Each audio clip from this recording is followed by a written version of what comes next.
Assalamu alaikum warahmatullahi wabarakatuh. Welcome to the 9 p.m. live English news edition. Here are the top stories. Launching workshop for the extension of Islamic microfinance in the capital.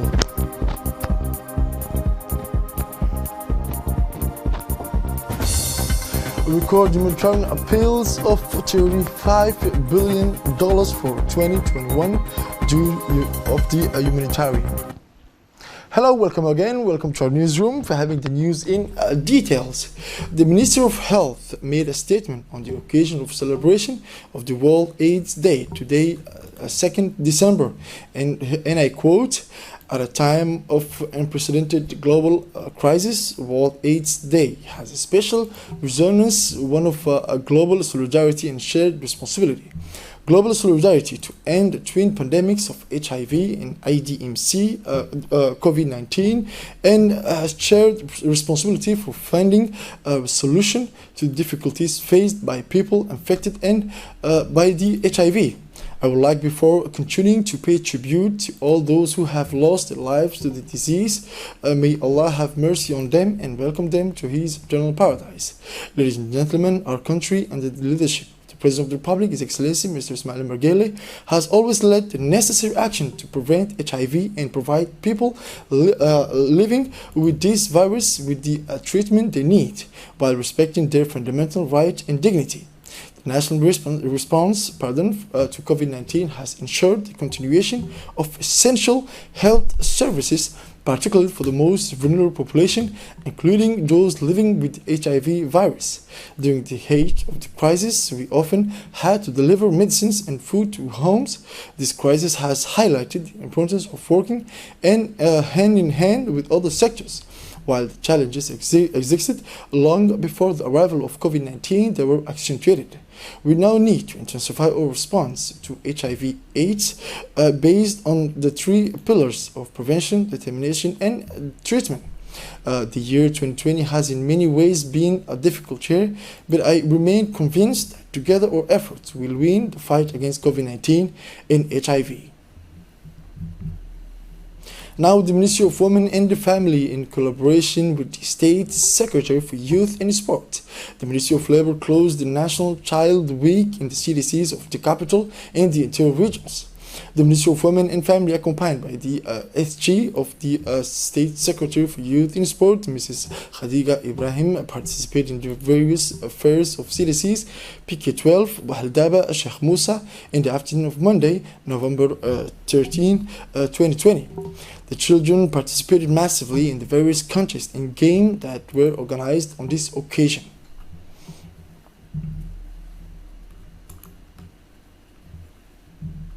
Under the high patronage of the Ministry of Social Affairs and Solidarity, and ADDS organized on 30 November at the headquarters of the UNFD a ceremony to launch the extension of Islamic microfinance throughout the city of Djibouti. This mode of credit is distributed by the Islamic Microfinance Unit, a specialized body of the ADDS. The unit's credit beneficiaries, the great majority of whom are women, were honored, and a certificate of recognition and of approved loyalty was distributed to some of them. For her part, the Secretary General of the UNFD, Mrs. Fatima, congratulated the MASSS for its tireless efforts in favor of the poor, especially women. She also indicated that the extension of Islamic microfinance will enable many young people and women to get out of poverty. For her part, Mrs. Khadra Omar Kamil, Acting Director of Microfinance of the ADDS, indicated that the generalization of Islamic microfinance will make the system of financing job creation and wealth creation even more successful. Now, the State Secretary in charge of decentralization, Mr. Hamidou Mohamed Aramis, said he was delighted with this decentralization of the sources of opportunities to increase wealth. The job creation is being decentralized, he hammered, and the creation of local development poles is underway. In a speech, the Minister of Social Affairs and Solidarity pointed out that this type of funding has enabled the creation of 2,251 income-generating activities in Balbala alone and in some neighborhoods of Djibouti city. Now, the National Human Rights Commission, in partnership with the United Nations Population Fund, yesterday held a meeting with about 100 high school students from the first L and first UGRH classes of Hodanford High School on the fight against gender-based violence, including female genital mutilation and reproductive health rights. The meeting was organized in the audiovisual room of the school. The aim of these exchanges between the students on one hand, the CNDH and the UNFPA on the other hand, was to raise awareness among the students, girls and boys, on the problems and dangers caused by gender-based violence, including female genital mutilation and the assimilation of reproductive health rights, and to prevent also violence in the school environment. After the introductory session, frank and instructive discussion took place. An anonymous questionnaire on the subject was also distributed to the high school students. Now, early on Tuesday, 1st December 2020, the General of the Armed Forces, Lieutenant General Zakaria Sheikh Ibrahim, moved abroad to combat helicopter MiG-17 at the Galafi post in the Dakhil region. In this trip, General Zakaria Sheikh Ibrahim was accompanied by the Director of National Police, Colonel Abdullah Abdi Farah, and senior official of the General Staff of the Armed Forces. Also present were elements of the customs. First of all, General Zakaria Sheikh Ibrahim went to the border post of Galafi to get acquainted with the security situation in this area. The general was able to see firsthand faultless and exemplary cooperation between the military, the National Police Detachment, and the customs. This demonstrates the perfect symbiosis and the different entities working together in harmony to strengthen the security of our borders. This inspection visit is part of the strengthening of security at our country's borders and was aimed at the security situation in the southern zone. Indeed, the security of the southern zone falls under the authorities of the joint region of Dakhil, placed under the command of Colonel Idris Omar Anglais. Once arrived, General Zakaria Sheikh Ibrahim, accompanied by his delegation, was able to talk with the military, police and customs officials, all prepositions in Galafi and working in perfect harmony. The general was able to provide them with security instruction and suggestion that they should be more vigilant. Afterwards, General Zakaria Sheikh Ibrahim went to Dakhil, where Colonel Idris Omar Anglais, Chief of Corps of Dakhil Joint Regiment and head of the Southern Zone, welcomed as he descended from the helicopter. The head of the National Police Detachment was also present. After a brief presentation of the situation in this sector by Colonel Idris Omar, General Zakaria Sheikh Ibrahim gave them the security instruction and suggested them that they should increase their vigilance. Thereafter, the General Zakaria Sheikh Ibrahim flew to Mariama for an unannounced visit to inspect the Hill 8 Battalion. Indeed, Camp Mariama in the locality of Wa'a is home to the Hill 8 Battalion, whose departure to Jalaxi is imminent. This inspection visit is part of the rotation of the Hill 6 Battalion deployed since 2018 in Somalia. It should be recalled that the Republic of Djibouti is deploying 2,000 soldiers, men and women, operating under the AMISOM banner as part of the peacemaking process in Somalia. The Hill 8 Battalion is under the command of Lieutenant Colonel Mohammed Omar Assowi and has been in Mariama for several months in order to perfect their specific military operational training before any deployment. This camp is divided into 4 sites where more than 700 soldiers, men and women of all ranks are installed. During the unannounced visit, the General was able to see the soldiers in full training. This 21-day training course is designed to train demining and explosives specialists in order to counterattack the harmful action of Al-Shabaab militia. This training, which is essential for any military for deployment, is led by experts from UNMES, the United Nations Mine Action Service. This unit is responsible for combating the damage caused by anti-personnel mines and their use in conflict. This training lays the foundation of knowledge on how to combat the use and devastating effect of mines in conflict, and will be further developed when they arrive on Somali soil. Now, the Ministry of Health organized a workshop on the validation of the newborn care protocol, which was held at the People's Palace.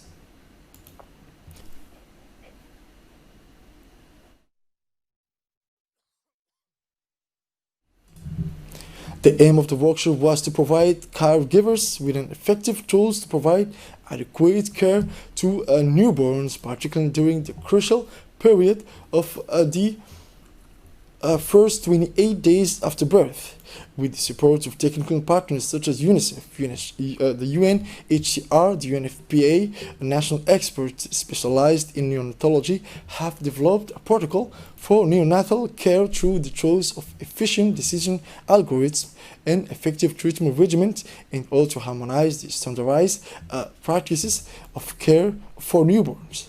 The representative of UNICEF, Mrs. Melva Johnson, stressed that improving the care of newborns as early as possible after delivery will allow a drastic reduction in death, most of which are preventable. The General Secretary of Health, Dr. Salah Bonita Turab, said that neonatal mortality is a public health problem, and that in this regard it was important to begin drafting protocols for newborn care and disseminate them at the national level to reduce existing disparities between the capital and the regions.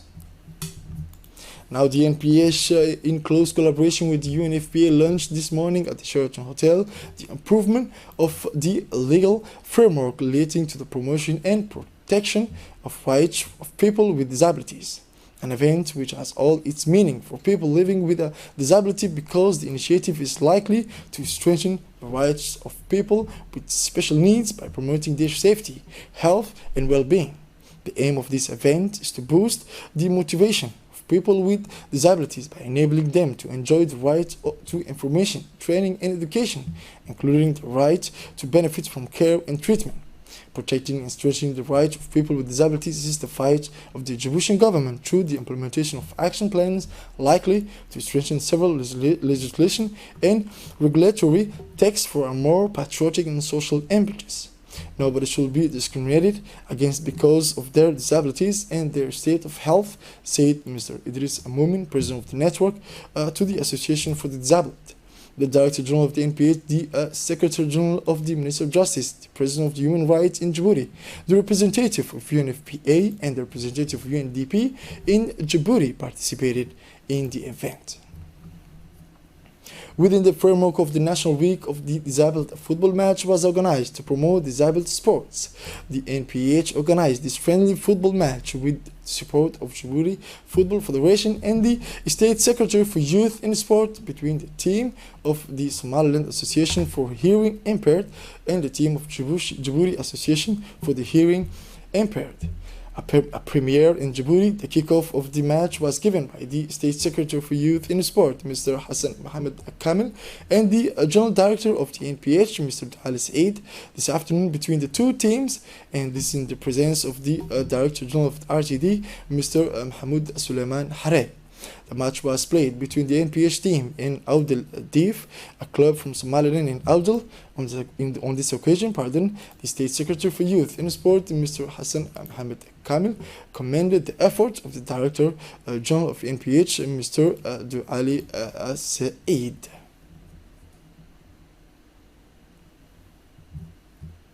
On this occasion, the State Secretary for Youth and Sport, Mr. Hassan Mohammed Kamil, commended the efforts of the Director General of the NPH, Mr. Ali Said. The Ministry of Urbanism, Environment and Tourism, through the Directorate of Environment and Sustainable Development, represented by its Director, Mr. Hussein Ras Roble, launched this morning at the INAB the opening ceremony of the national workshop on the Biosafety Clearinghouse mechanism of the Protocol to Convention on Biological Diversity. The event was attended by representatives of partners, institutions, and civil society organizations. The workshop, which was a key activity in the process of implementing the Cartagena Protocol on biosafety, aimed to provide first general information on biotechnology and then more specifically on modified living organisms and on the central portal of Biosafety Clearinghouse. The Director of the Environment, in his opening speech, introduced the Cartagena Protocol on Biosafety, which specifies whether it is an international agreement that was adopted in 2000. This workshop, led by executive and representative of the CRD, presented case studies to familiarize themselves with the Biosafety Clearinghouse and the methodologies of multimedia strategies. The General Inspectorate of Labor and Social Laws, with the assistance of police, carried out an announced check on general working conditions. The check in question concerned companies located in the municipality of Bulaus. However, it should be recalled that this control is part of the action plan initiated by the Ministry of Labor in charge of administration reform, His Excellency Mr. Ismail Ibrahim Roble. Indeed, it should be stressed that it is particular with will of the Minister to want to regulate the labor market through the national institution in charge of labor market regulation, also with a view to better support the national employment policy currently being implemented. Also, the observation, in fact, shows that recently private sector institutions have been developing exponentially. In this respect, it is essential for the main labor market regulators to carry out regular checks in relation to legal provisions and legal administrative formalities such as affiliation to the CNSS, the employment contract, the pay slip, the approval or a patent of the company, the work permit for foreigners, the respect of working hours, compliance with the guaranteed minimum interprofessional wage. In the aftermath, the Inspector General of Labor, Mr. Abdi Farah Il, who stressed the purpose in importance of the control, called on the responsibility of employers to comply without delay with the provision to the text, in which case appropriate measures will be taken against employers who evade their responsibilities. Mr. Abdi Farah Ili, the General Inspector of Labor and Social Laws, took this opportunity to express his sincere thanks to the Commander of National Police, Mr. Abdikarim Ahmed Assowi, who put at the disposal of the Labor Inspectorate a brigade of OPGs who accompany the Labor Inspectorate agents to ensure order and security for all. In short, the inspection in question, which was undertaken in compliance with the legal and institutional provisions in force, was a great success, he said. Following the latest bad weather that has taken place in recent days, honors through its Executive Secretary, Hussein Hassan Darar, and in collaboration with the Ministry of Social Affairs, brought basic necessities last Thursday to the inhabitants of the Sheikh Farah district of the Maljog locality. The Executive Secretary of Honors, Mr. Hussein Hassan, promised to bring food as soon as possible. This promise, made on Thursday afternoon, became reality on Saturday afternoon when the Executive Secretary proceeded to deliver food for more than 650 vulnerable families from the locality of Sheikh Farah. He hand-delivered these foodstuffs to the leaders and locals of this locality to distribute to their populations. The Executive Secretary of Honors, Mr. Hussein, announced to these families that in the near future it is planned to improve the housing conditions of these inhabitants. A vast housing program is being prepared as soon as possible. The Youth Association of the popular district of Chateau d'Eau of Aska City celebrated in the morning of yesterday its 26 years of social action in favor of young people coming from the most deprived areas.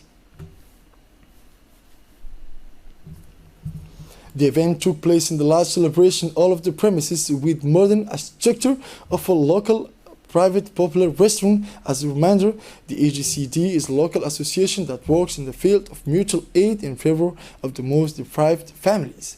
This group of young Asajog had won the first grand prize of the head of state, His Excellency Mr. Ismail Mergeli, of the 2019 edition, whose the theme was a youth in the service of the nation to the support of vulnerable people.